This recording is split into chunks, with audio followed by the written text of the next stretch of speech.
Berikutnya, kemarin sudah pengertian fungsi uang ya. Lalu jenis-jenis uang nih ya. Ini juga di buku kalian ada nih penjelasannya. Nah, berikutnya syarat. Ternyata uang yang namanya uang itu juga ada syaratnya dan mempunyai syarat. Syarat-syarat uang. Nah, di sini bisa dilihat atau di buku kalian juga ada di sana penjelasannya. Syarat uang itu sebetulnya dibagi menjadi dua, ya, syarat psikologis sama syarat teknis. Ya, kalau di buku dijelaskan juga ada syarat psikologis, ada syarat teknis. Nah, syaratnya psikologis dan teknis. Psikologis dan syarat-syarat uang secara teknis. Teknis ya. Nih. Syarat uangnya. Jadi secara psikologis dan secara teknis. Kalau secara psikologis uang, artinya uang ini harus, yang namanya uang ya, memiliki syarat harus bisa atau dapat memuaskan berbagai macam keinginan dari orang yang memilikinya, sehingga semua orang mau mengakui dan menerimanya, atau disebut juga sebagai general acceptance ya. Tapi kalau secara teknis, nah ini biasanya berhubungan dengan pada saat uang tersebut dibawa. Nah, ini itu berhubungan dengan teknis ya.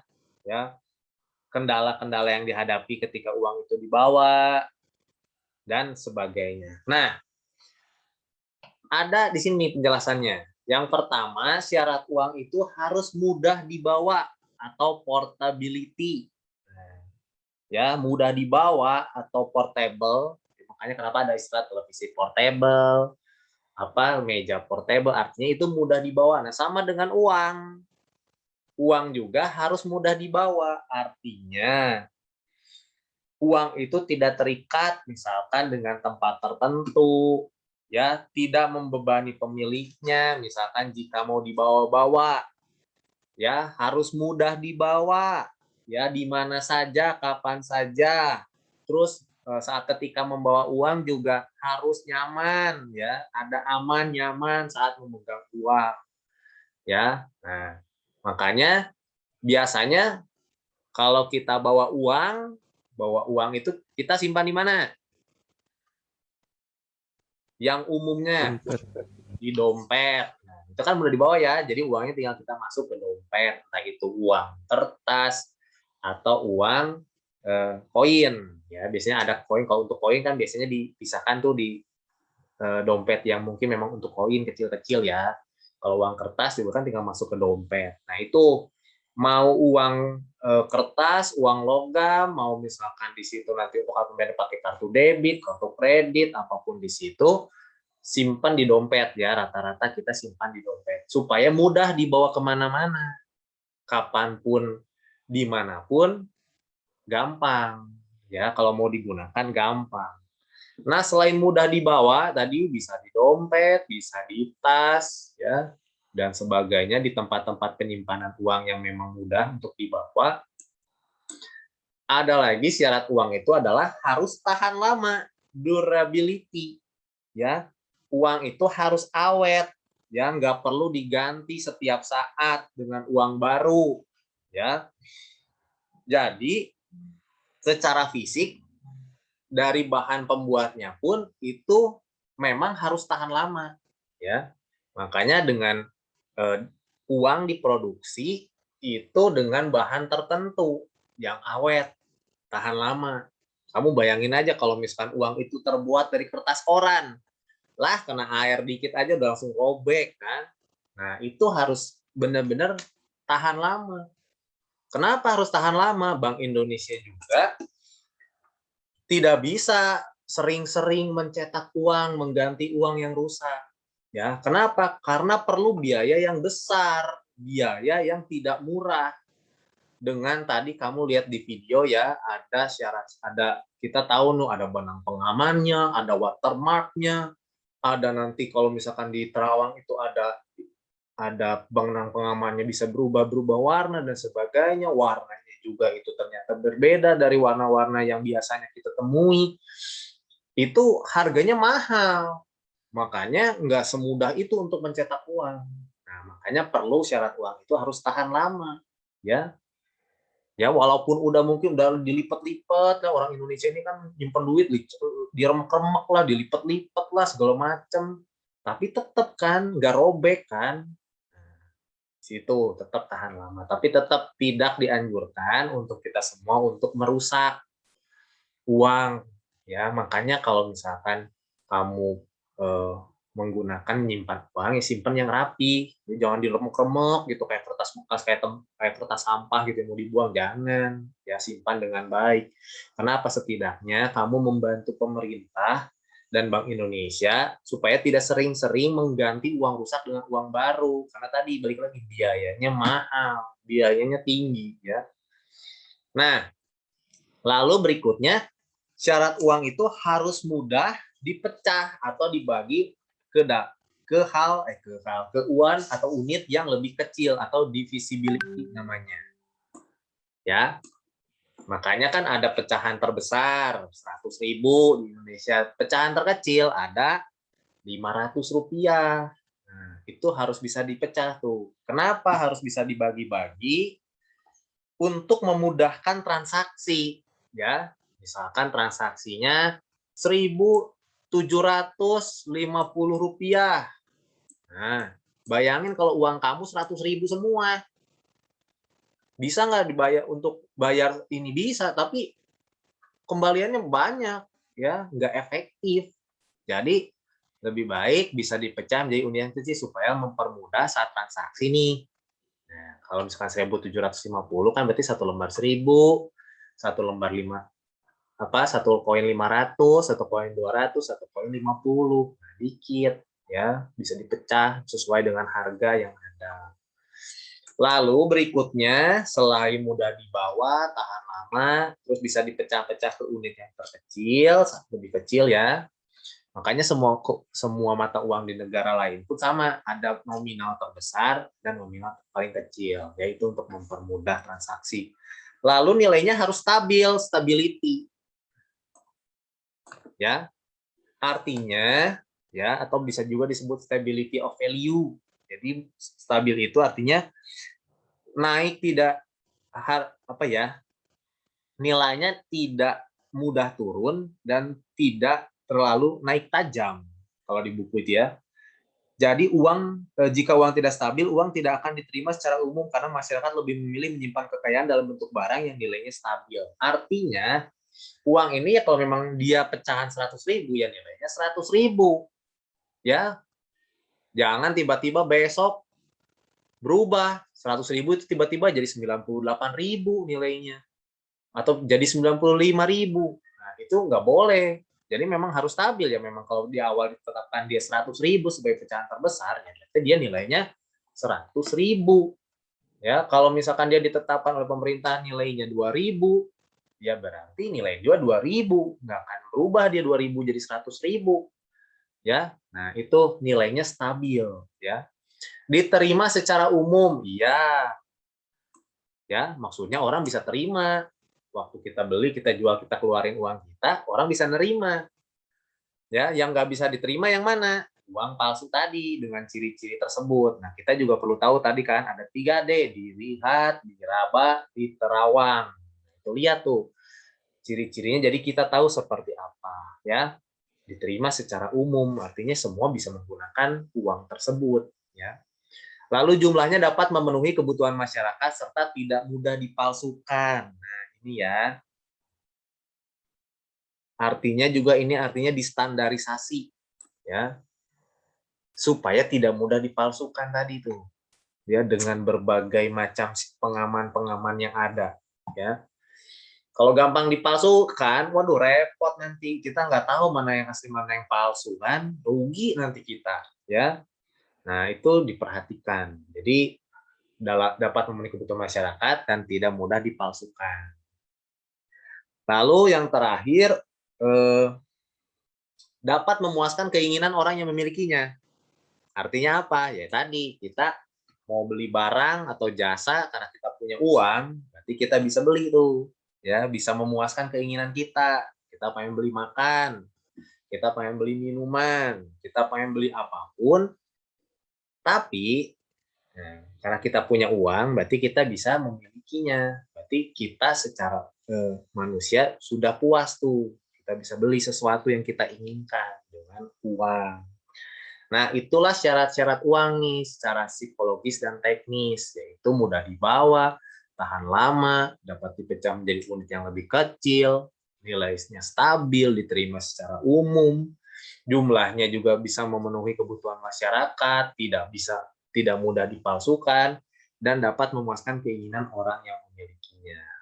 Tapi ingat ya, walaupun di dunia ini semua perlu uang, ya semua nggak ada yang nggak butuh uang.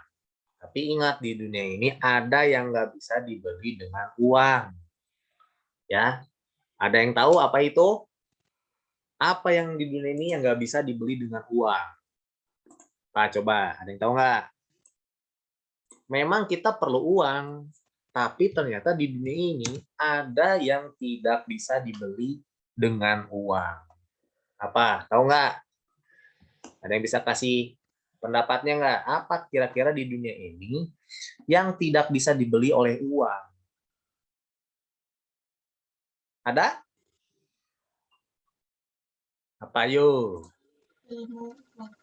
Waktu. Oke, betul. Waktu kita nggak bisa beli ya. Waktu. Kita punya semua 24 jam, satu hari. Punya kesempatan waktu yang sama. Cuman membedakan adalah bagaimana kita memanage waktu kita dengan baik atau tidak. Ya, kita tidak bisa membeli waktu. Aduh, pengen kembali lagi ke masa lalu. Nggak ada, itu cuma ada di film Doraemon. Ya, pakai mesin waktu. Nggak bisa kita beli waktu, nggak bisa.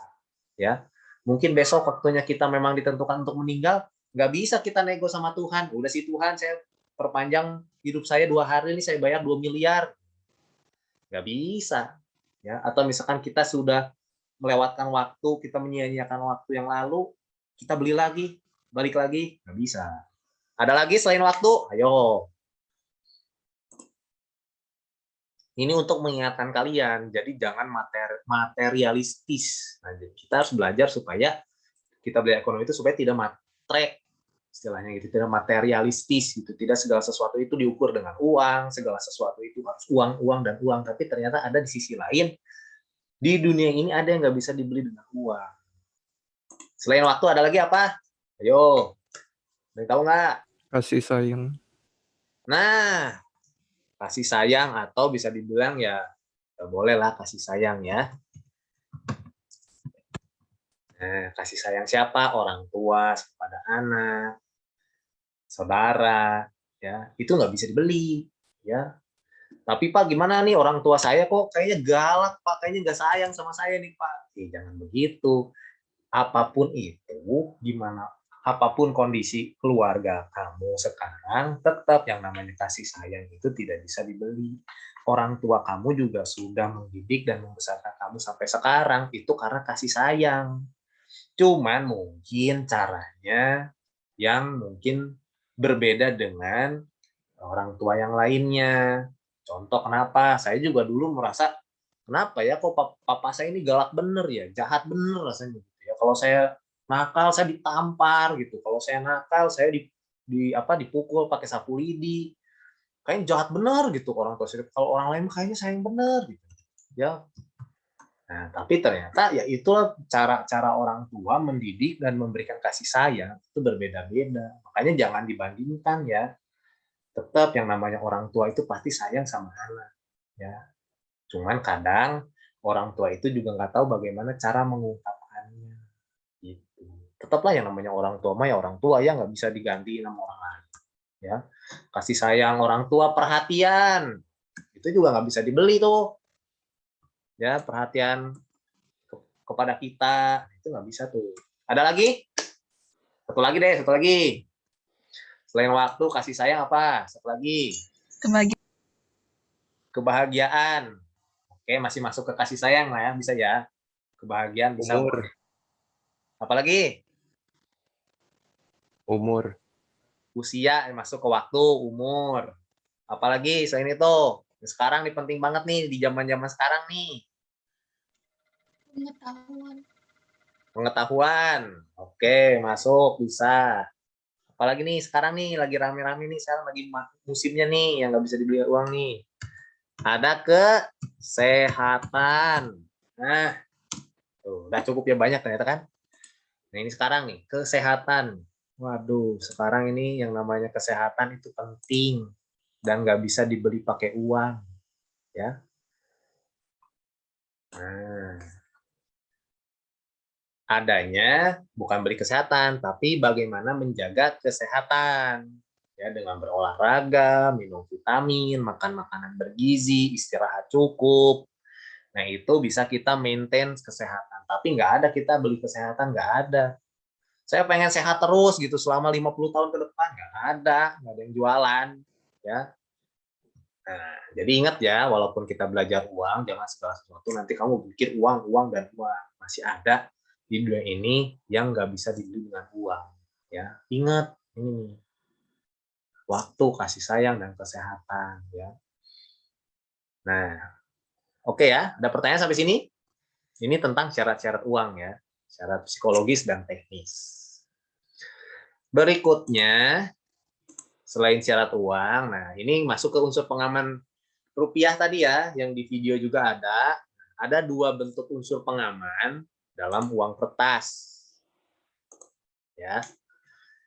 Terutama di rupiah tadi kan, karena videonya rupiah, Bank Indonesia. Nah ini ada dua bentuk unsur pengaman. Yang pertama, unsur pengaman terbuka atau overt security features, artinya pendeteksian usia unsur pengaman tersebut dapat dilakukan secara kasat mata, artinya bisa dilihat secara fisik tadi ya, bisa dilihat secara fisik nih, kasat mata tuh bisa dilihat sama mata ya, bisa diraba oleh tangan ya, sehingga kayak tadi yang misalkan yang maaf yang nggak bisa melihat itu dengan meraba uang tersebut, dia juga tetap bisa tahu ini uang 5.000, uang 10.000, ya bisa diraba, ya dengan peralatan sederhana juga bisa nih pakai kaca pembesar atau ultraviolet, bisa tuh di scan tuh dilihat ya itu asli atau palsu.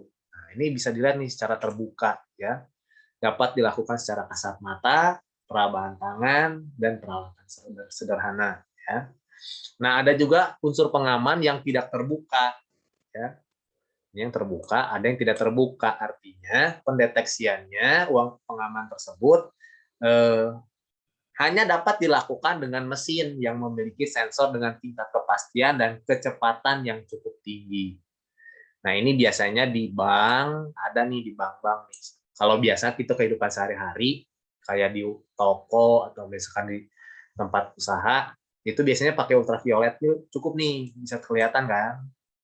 Tapi mungkin saja karena sekarang kejahatan untuk memanipulasi, untuk membuat uang palsu itu semakin canggih juga, karena teknologi juga semakin canggih, mungkin ada juga yang nggak bisa terdeteksi oleh ultraviolet. Tapi kalau uang itu sudah masuk ke bank, nah itu ada unsur pengaman atau cara pendeteksiannya dengan alat yang lebih canggih, dengan mesin yang lebih canggih. Ada, ya.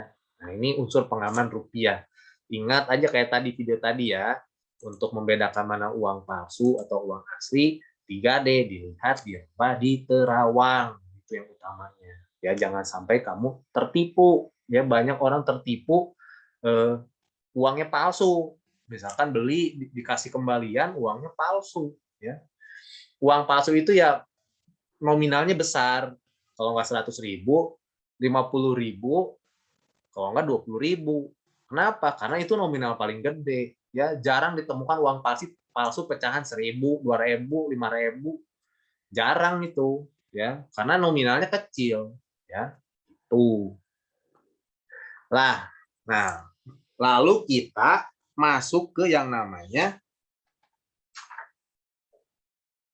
Kalau tadi uang kertas ya, ini ya unsur pengaman di uang kertas. Kalau di uang logam gimana? Ya, ya orang juga uang logam juga kan nominalnya kecil ya. Rupiah kan kecil ya nominalnya ya, uang logam ya cuma 1.000, 500, 200, 100, 50 masih ada nggak? Jadi jarang 50 juga kan. Kecil itu biasanya jarang orang masukin ya, tapi tetap kita juga harus tahu ya, setiap uang pecahan logam juga tetap ada unsur-unsur yang pengamannya atau unsur-unsur yang harus kita ketahui itu asli atau palsu ya. Seperti itu ya. Sama ya. Terus kalau uang logam memang biasanya dibuat dari bahan-bahan yang aman, tidak membahayakan ya. Tidak membahayakan. Tapi kan karena penggunaan uang, entah itu uang rupiah, kertas atau logam itu kan berpindah dari tangan ke tangan yang lain nih. Nah, kita nggak tahu nih tangan sebelumnya itu habis ngapain, uang itu dapat dari mana. Nah, jadi dibiasakan kalau misalkan kamu sudah pegang uang nih, misalkan uang kembalian lah atau apa nih, misalkan beli GoFood kayak apa kayak ada uang kembalian segala macam, usahakan sekalipun mungkin sebelum corona terjadi pun kamu harus cuci tangan ya, karena kita nggak tahu ada bakteri apa, ada virus apa di situ, kan nggak kelihatan ya. Makanya dibiasakan seperti itu ya. Itu tentang pengaman rupiah. Jadi supaya kita juga aware dengan hal-hal seperti itu ya. Jangan dimakan, jelas ya ngapain juga uang makan. Biasanya anak kecil tuh suka tertelan uang logam. Kan kalau anak kecil kan nggak tahu ya itu apa kan, makan-makan aja gitu, nyangkut aja di tenggorokan. Ya kalau kamu kan mah udah gede ya, masa uang logam aja bisa ketelan kan nggak mungkin ya. Nah, itu perlu diperhatiin aja ya. Nah, terus juga kalau uang logam memang dari bentuknya harus halus ya, jangan tajam-tajam lah gitu kan. Walaupun itu dari logam, tapi tetap harus dibuat secara baik supaya tidak mencelakakan dan sebagainya. Tuh. Nah, baru ternyata uang juga ada teorinya nih. Ya, ada teorinya. Kalau di buku ada nggak ya? Dijelaskan nggak ya? Kayaknya di bukunya nggak ada. Saya tambahin aja lah ya. Jadi ada yang disebut dengan teori uang, ya, teori nilai uang. Nah, di sini kamu bisa lihat nih, ternyata teori uang ini terbagi menjadi beberapa. Yang pertama teori nilai uang, teori barang dan teori nominalis. Kalau teori barang itu daya beli uang tergantung dari permintaan dan penawarannya. Ini juga nanti kita belajar juga nih, ada permintaan dan ada penawaran tentang uang, sama ya.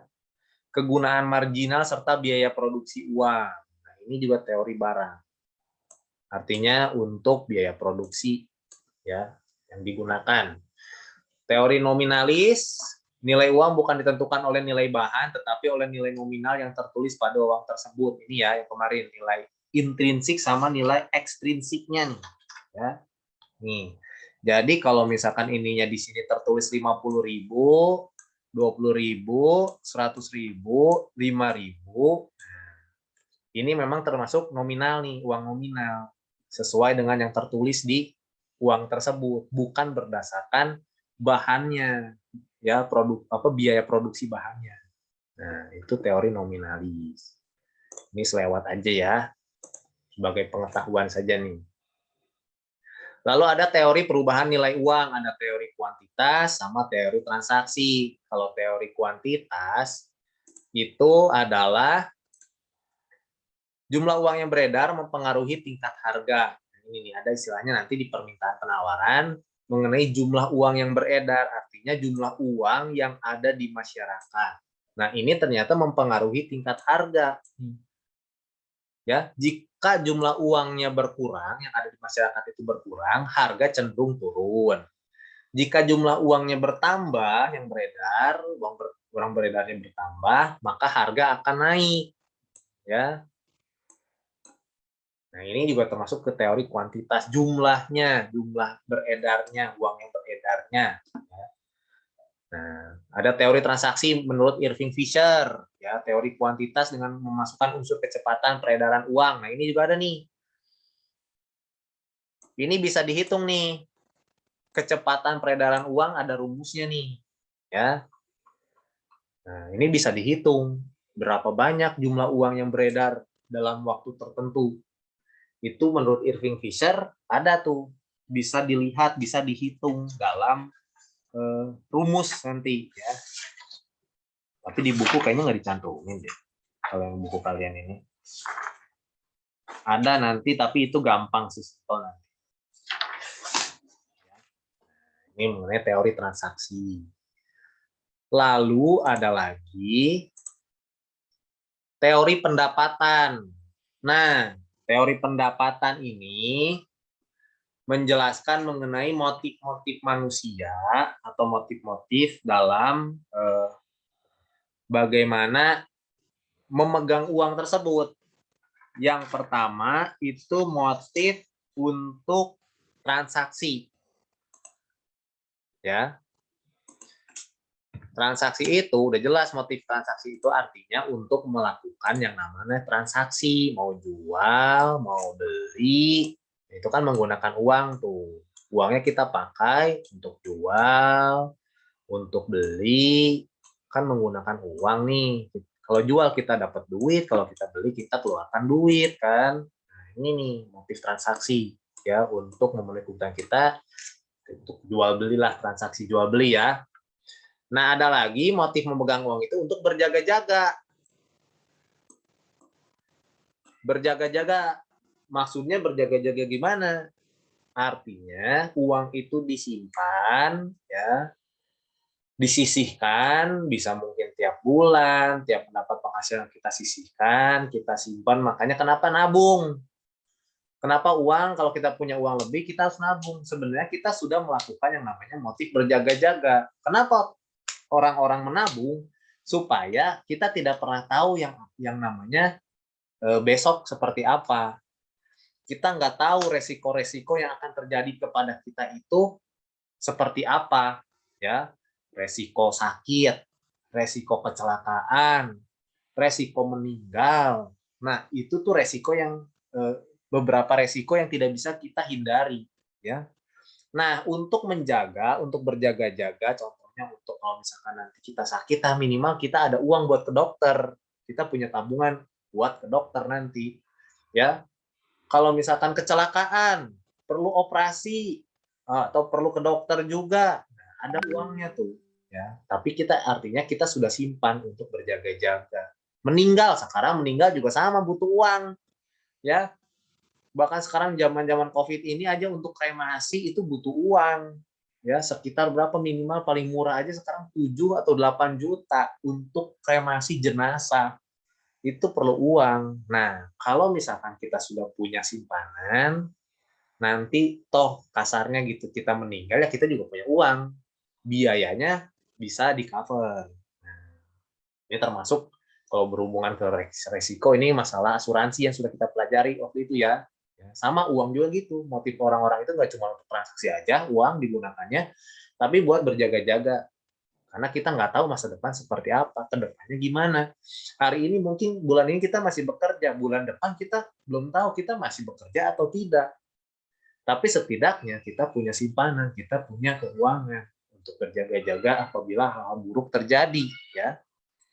Nah, jadi jangan lupa nanti kalau kamu udah punya penghasilan, kamu udah punya uang sendiri, entah itu dari kerja atau dari bisnis, sisihkan itu untuk berjaga-jaga. Jangan pakai untuk beli doang, tapi untuk berjaga-jaga, simpan uang itu. Ya, kita nggak pernah tahu. Lalu yang ketiga, motif spekulasi, spekulatif motif. Nah, ini spekulasi ini biasanya untuk investasi, ya, untuk menambah penghasilan. Ini motif spekulasi. Contoh misalkan, kamu simpan uang itu untuk atau di saham.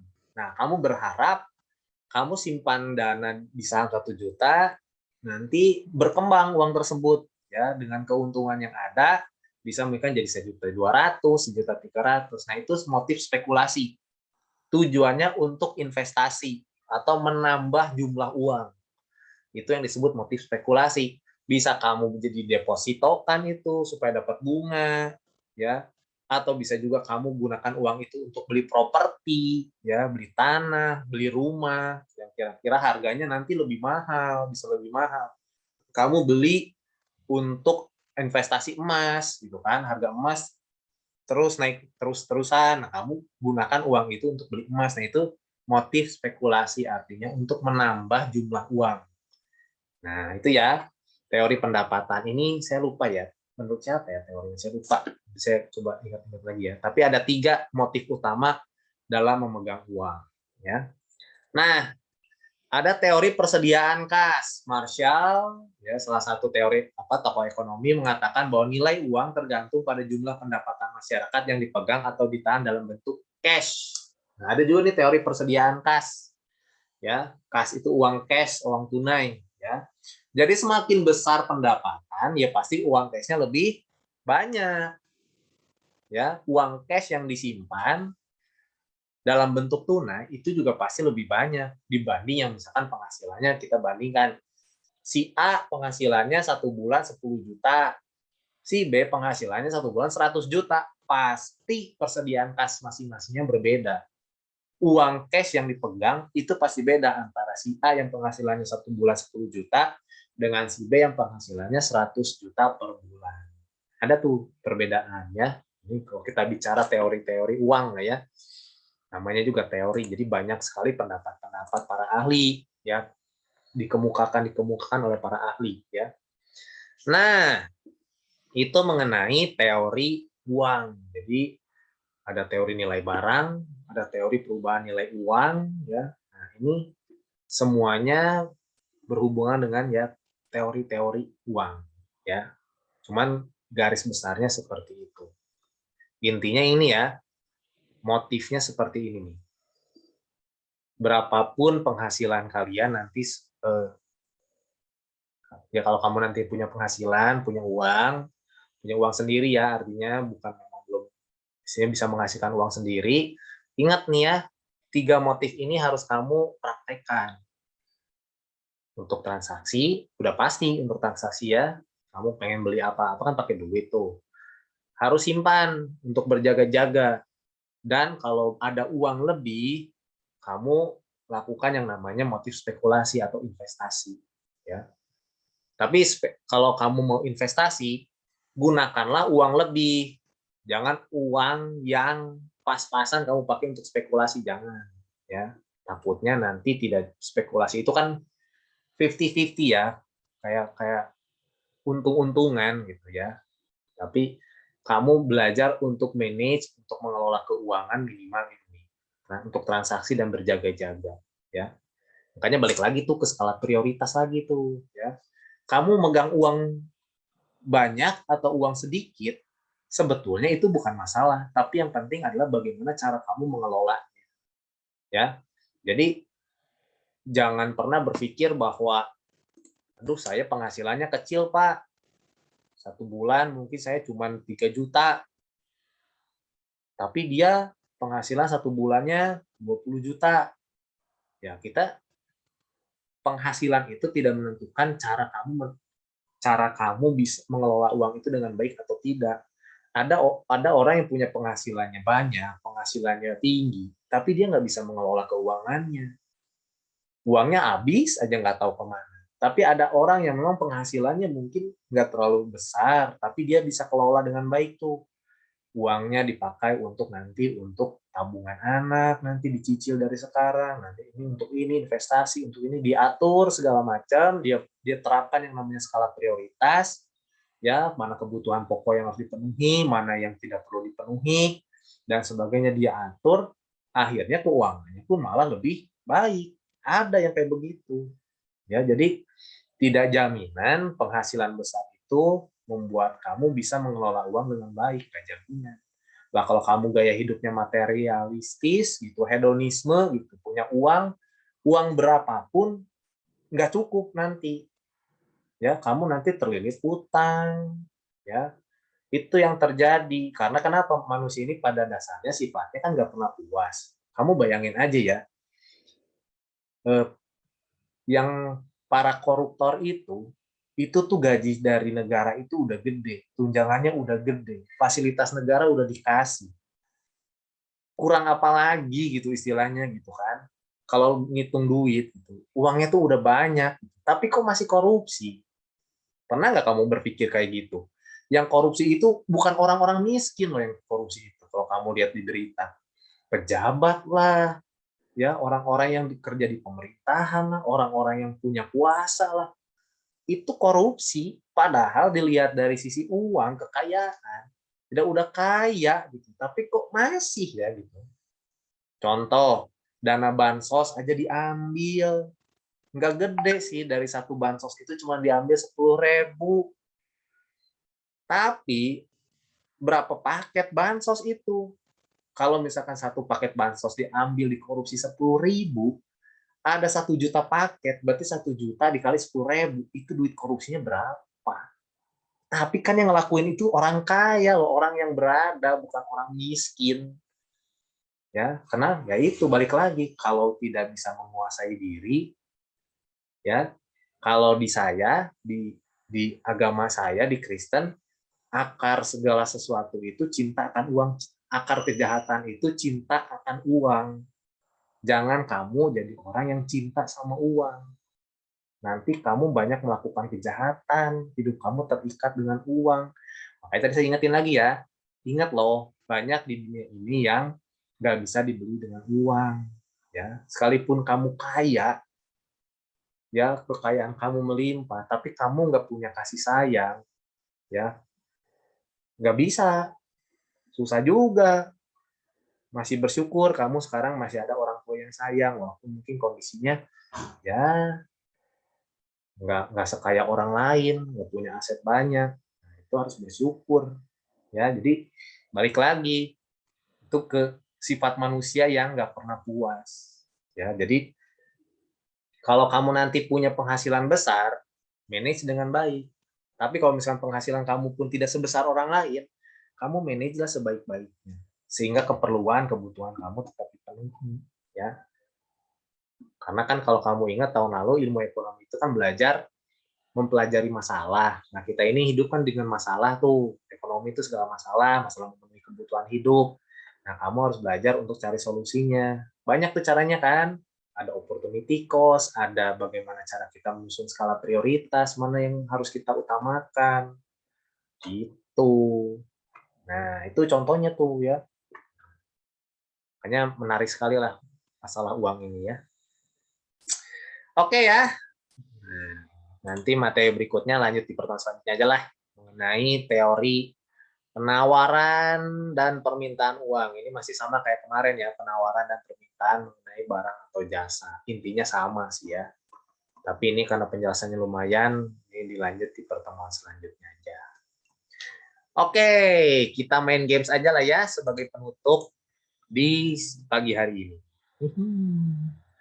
Jadi kita sudah belajar istilah-istilah dalam sistem dan alat pembayaran. Bentar ya. Jadi saya minta kamu, ini kita cari ini ya, word search.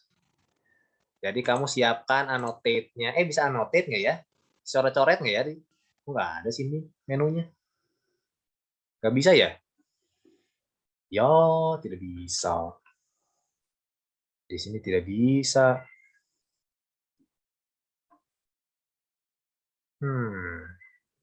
Oh, saya share aja ya. Saya share aja ya. Jadi di situ gamesnya cuman mencari kata-kata.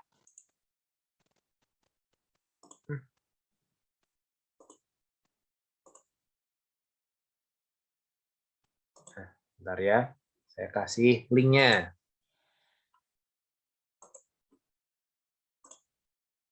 Nah, di situ kamu mencari, nah ini linknya nih saya kasih di chat box.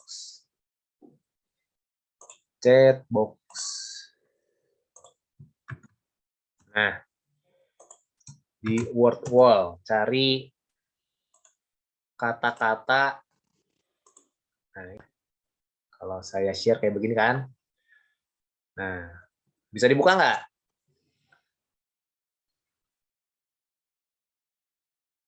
Lagi loading, Pak. Masih loading ya? Nah, sok sambil nunggu yang lain.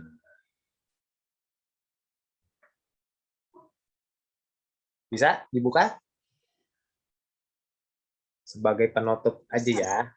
Nah, kamu cari di situ kata-kata ada nih. Ini nih ya, kalau di layar saya nih, kayak begini nih. Bisa vertikal, bisa horizontal, ya bisa cross dari kiri ke kanan atas, bisa dari kiri atas ke kanan bawah. Silahkan dicari. Nah, di sini ada berapa kata nih? Ada 5, 10, 13, 14, 15, 16, 17, 18, 19, 20, 21, 22, 23, 24. Ada 25 kata. Nah, silahkan cari. Siapa yang paling banyak bisa menemukan dalam waktu 10 menit di sini ya. Nggak apa-apa lah ya. Soalnya tulisannya kecil-kecil. Ya, nggak apa-apa yang Masih masih loading, Pak. loading, tunggu aja. Yang lain masih loading nggak? Enggak. Udah bisa mulai. Udah bisa, ya udah silakan. Yang udah ya udah bisa mulai. Cari ada 25 kata di situ. Siapa ya? Kita lihat dari yang paling banyak menemukan ya. Ada transfer, nilai, value, pembeli, penjual, transaksi, komponen, alat pembayaran, saluran pembayaran, efisien, efektif, pasar, stabilitas keuangan, barter, likuiditas, mekanisme, resiko, dana, moneter, sistem pembayaran, RTO, RTGS, LLG, clearing, Bank Indonesia. Ya, silakan. Ini agak kecil-kecil ya. Apalah. Kita lihat. Ting, contoh nih ya, saya sudah menemukan. 1, moneter. Lalu pusing juga ya. Kecil amat ininya. Sabar, sabar, sabar. Ayo cari siapa yang paling cepat, paling banyak menemukan dari 25 kata kunci tersebut. Waduh. Puyeng nih ngeliatnya ini ya. Oke, bentar.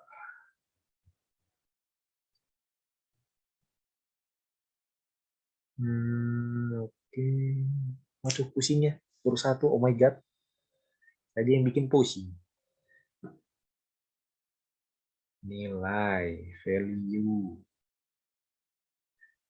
Kalau kecil-kecil. Oke.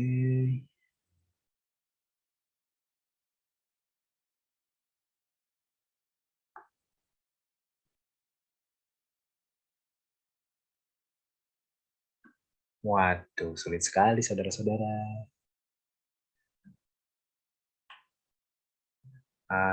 Oke.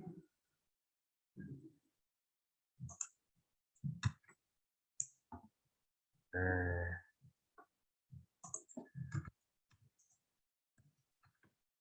Nah. Kalau nggak bisa coba lagi ya, nih linknya nih kasih. Wah, sudah berjalan 2 menit. Masih nemu 1. Ada yang udah nemu 5 kata, sudah ada yang menemukan 5 kata.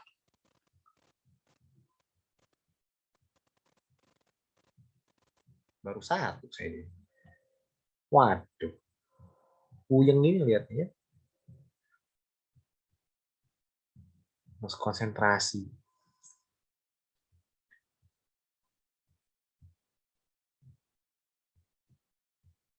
Oke, coba lagi. Bisa, Aileen? Bisa, Pak. Bisa. Nah, yo silakan. Sambil menunggu ya. Nggak bisa nyampe 10 menit kayaknya. 5 menit lagi. Kita lihat siapa yang paling banyak. Saya baru nemu 1. Oh my god. Mana ini? Oh my god.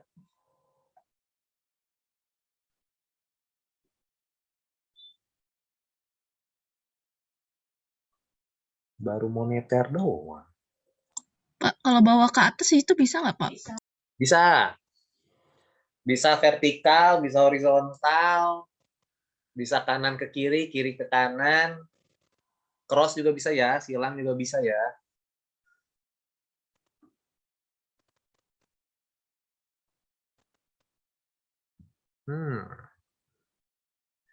Oh my God, pusingnya. Ada yang sudah menemukan 5 kata. Saya masih stuck di satu.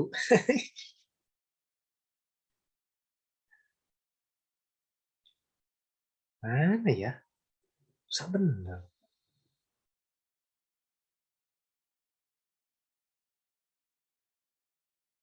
Hmm, Mana ya? Kalau kerja sendiri bingung ya. Aduh, sayang sekali kita tidak bisa pakai annotate buat biar bareng-bareng. Hmm, Ada. Susah amat.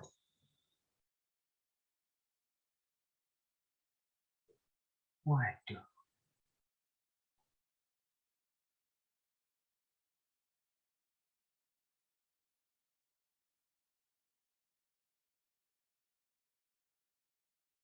Hmm. Nah, temu nih. LLG. Oh, kayaknya random ya tempat kali ini sama nggak ya? Tempatnya sama kayaknya. Apa random ya? Lupa saya tadi settingnya. Ayo.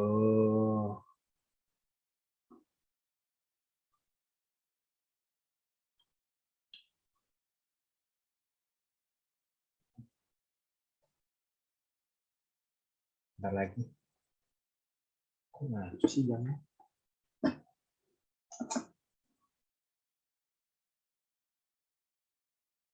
Wah, tinggal 2 menit lagi. 2 menit lagi.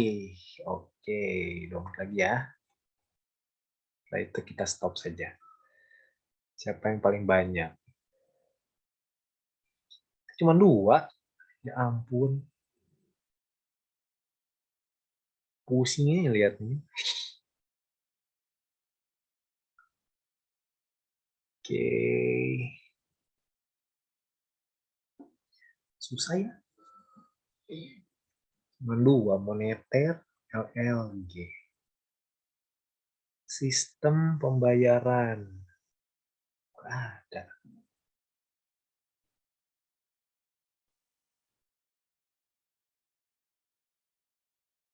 Hmm.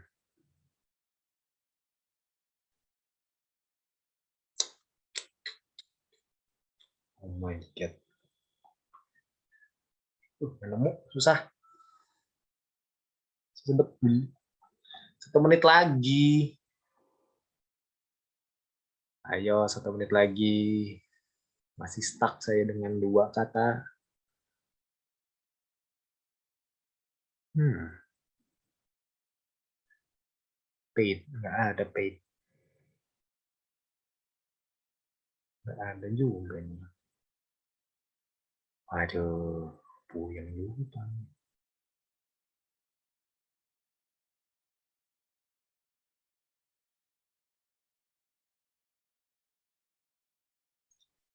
Nah, bukan. Wah, pusing gue yang paling. Pay. Pay mana deh?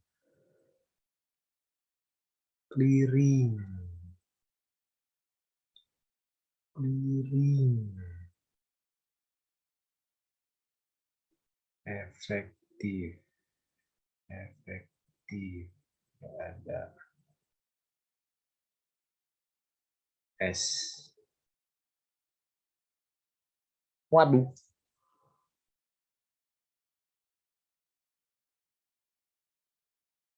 Pasar. Nggak ada juga. Aduh. Mile.